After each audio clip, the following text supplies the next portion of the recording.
Oi pessoal, então agora a gente vai na parte 2 do nosso tema Astrologia e Relacionamentos, né? Lembrando que na parte 1 a gente conversou sobre a casa 7, sobre alguns signos, talvez na casa 7, alguns planetas, sobre a casa 8, sobre a casa 5, né? E os tipos de afeto de Vênus, aqueles 3 tipos que eu comentei.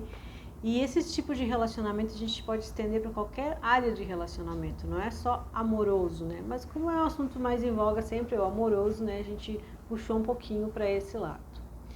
Peço para vocês que vocês gostam das nossas conversas, se vocês querem ouvir outros assuntos, né? Se vocês quiserem, eu estou nas redes, quiserem me seguir nas redes, né? No Face, no Insta, né? No YouTube, né? Como Dudy Rios. Sempre estou postando coisas sobre o assunto, vídeo, texto, gosto muito de escrever, né? Então, se vocês quiserem trocar algumas ideias, dar umas sugestões até nas minhas redes de assuntos, né? Ficaria bem contente de receber algumas ideias também, certo? Então vamos lá. Então a gente vai falar o que agora? Vamos começar com Marte. A gente vai falar um pouquinho de Marte, um pouquinho do Sol e um pouquinho da Lua, certo? Então, Marte, ele tem muito a ver com a nossa capacidade de ação, a nossa necessidade de nos movimentar, né? Então, Marte é um planeta por si só masculino. E quando a gente fala que ele é masculino, é sinal que ele atua, ele age, ele vai, né? Ele vai para a ação. Diferente de Vênus, que ele é mais receptivo. O Vênus, ele cria uma situação para uma recepção, para receber algo, né? Então, o movimento de Vênus é que eu digo, a lei da atração. A gente atrai algo como resultado do nosso desejo. E Marte não. Marte vai buscar algo. Ele vai, sai do lugar dele e busca. Então, Marte é muito vinculado com a questão da conquista, né? Pessoas que têm um Marte mais forte tendem a mais a conquistar, tanto a nível amoroso, quanto a nível de trabalho, em qualquer área. Porque o Marte não rege só isso. Ele rege muitas coisas do nosso mapa. Ele fala da nossa capacidade de ir em frente, de ser determinados, de buscar em todas as situações da vida, certo? Mas se a gente for falar a nível de sexualidade, a nível de paquera, a gente pode dividir isso nos elementos, né? Então, por exemplo, quem tem um Marte em signo de fogo, que é Áries, Leão e Sagitário, são mais ativos, são pessoas que são mais envolvidas, elas têm mais energia direcionada para a conquista. São pessoas que atuam mais, que necessitam mais dessa troca de energia, tanto a nível da atividade quanto do nível sexual. São pessoas criativas, pessoas que têm fantasias, que têm ideias, estão sempre prontas para isso da sexualidade. Então pode ser tanto um Marte em signo de fogo ou um Marte que estiver bem aspectado por algum planeta também intenso, né? O Marte, por exemplo, é em signo de terra, né? Então temos touro, temos virgem, temos capricórnio, né? Que são os signos de terra. Já é o Marte mais sensorial, né? Ele é muito vinculado aos 5 sentidos. Então é um Marte que se interessa muito pelo toque, pelo cheiro, né? Pelo paladar. Então envolve muito os 5 sentidos. As pessoas com Marte em terra têm a sua sexualidade muito vinculada aos 5 sentidos, né? Precisam tocar, precisam cheirar, precisam ver, né? Então isso é muito estimulante para elas. E a nível de vida prática, são pessoas extremamente determinadas, né? São pessoas que concretizam coisas, porque elas estão muito vinculadas a essa questão dos 5 sentidos materiais, né? Então, assim como elas têm essa ligação com o elemento terra, que é a determinação, elas têm essa ligação com o elemento terra, que é vinculada a tudo aquilo que é palpável, né? Então, por exemplo, o cheiro tem que estar em algum lugar, tem que vir de alguma coisa, né? Então está sempre vinculado a isso do material. O Marte em ar, então, por exemplo, nós temos o signo de Gêmeos, o signo de Libra, o signo de Aquário, que são signos de ar. É o Marte que se movimenta mais por questões mentais. É uma conversa, uma troca de ideia, é uma novidade. Então, o estímulo mental é uma coisa extremamente estimulante para essas pessoas. Então, elas precisam sempre de um som, ou uma conversa, ou ouvir alguma coisa, ou admirar a pessoa porque ela é inteligente, ou trocar ideia, ou ver novidade.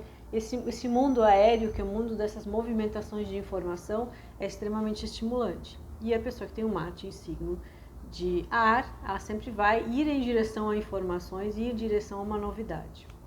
E aí nós temos o Marte em signos de água, que nós temos aí o Câncer, o Escorpião e o Peixes, que são muito sensitivos, né? A questão da emoção, aí tem o carinho, aí tem o apego, aí tem o vínculo. Então existe uma necessidade de coisas mais emotivas, mais emocionais, né? Aquela coisa do encantamento, aquela coisa do aconchego, né? Dormir de conchinha, do beijo, do abraço, essa coisa mais do toque, não diferente dos signos de terra, que são os 5 sentidos. O câncer tem essa coisa do afeto, né? De ter que envolver afeto dentro da questão da sexualidade. Então, o Marte é muito vinculado com a questão da sexualidade, com o impulso da sexualidade, e o Vênus é muito relacionado com aquilo que a gente deseja a nível de emoção, né? E todos nós temos Marte e Vênus de alguma forma no nosso mapa. Então, continuando falando sobre relacionamentos, nós temos o Sol e a Lua. Como é que isso afeta na nossa relação, tanto de trabalho quanto afetivo? A Lua fala da nossa necessidade de segurança. Como é que está resolvido isso na gente? O que deixa a gente inseguro? Então tem pessoas que são mais seguras, pessoas que são mais inseguras, mas sempre, todo mundo, por mais seguro que seja, tem um ponto onde sente uma insegurança. Então a nossa capacidade de nos sentir seguros afeta muito a nossa relação. Uma pessoa que é extremamente insegura, uma pessoa que é temerosa do futuro, uma pessoa que desconfia do outro, uma pessoa que tem medo de sofrer, uma pessoa que tem medo de perder, ela vai levar isso para a relação. Então, às vezes as pessoas elas têm uma ideia de que a gente é uma pessoa dentro da relação e uma pessoa fora. Não. A gente leva os mesmos medos, as mesmas inseguranças, os mesmos desejos, os mesmos gostos para dentro de uma relação. Então, como eu falei no primeiro vídeo, o que você quer de uma relação, o que você espera de uma pessoa, e aquilo que você leva para uma relação, não é diferente. Então, se você é inseguro no seu trabalho, vamos supor, você tem receio de cometer um erro, você vai ter o mesmo receio numa relação. Talvez você não tenha a visibilidade tão clara de perceber, mas a gente é a mesma pessoa e leva isso em todos os lugares. E ainda aqui a Lua, ela reflete muito a nossa relação com a nossa mãe, que a primeira relação que a gente tem é com a mãe.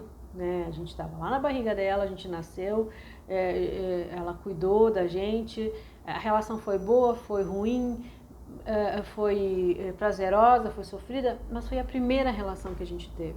E a gente molda todas as relações a partir da primeira. Então, conforme estiver a nossa Lua no nosso mapa, a gente vai ver como é que foi essa primeira relação. O que a gente está construindo em cima dela, o que a gente está repetindo, o que é uma reação à primeira relação, ou simplesmente o que eu posso ver, não, esse pontinho na minha primeira relação não foi legal, então agora eu vou reconstruir isso de uma forma positiva. Porque a gente repete tudo aquilo que a gente faz na vida. A primeira relação, a primeira vez que a gente vai fazer qualquer coisa, a primeira vez que a gente vai procurar um emprego, a primeira vez que a gente vai encontrar alguém, ou a primeira vez que a gente vai marcar um encontro.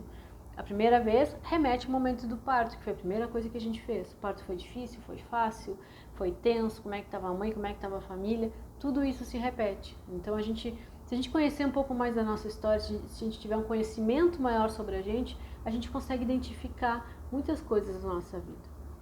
Temos o Sol também. O Sol tem a ver com a nossa autoconfiança, com nossos objetivos de vida. A gente leva isso para uma relação de trabalho, uma relação afetiva, a gente leva isso.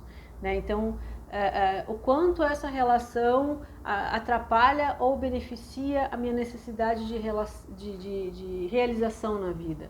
O quanto essa relação auxilia ou prejudica a minha autoestima. Né? E a autoestima, o Sol está muito vinculado com a figura paterna, né? Então, o pai é que dá o senso de valor para o filho. Ele que consegue, através do contato com o filho, ou qualquer pessoa que represente o pai ou represente a mãe, no caso anterior, ele que preenche o filho de significado, ele que diz para aquela criança que ela é importante só pelo fato dela existir, né? Então, a gente leva essa questão junto e a gente reflete essa questão de valor numa relação. Então, uma relação realmente é algo muito complexo. Nela, além de ser feliz ou de dar certo, de não dar certo, a gente tem as nossas questões de insegurança envolvidas, as nossas questões de autoestima, de autoconfiança, nossos objetivos de vida.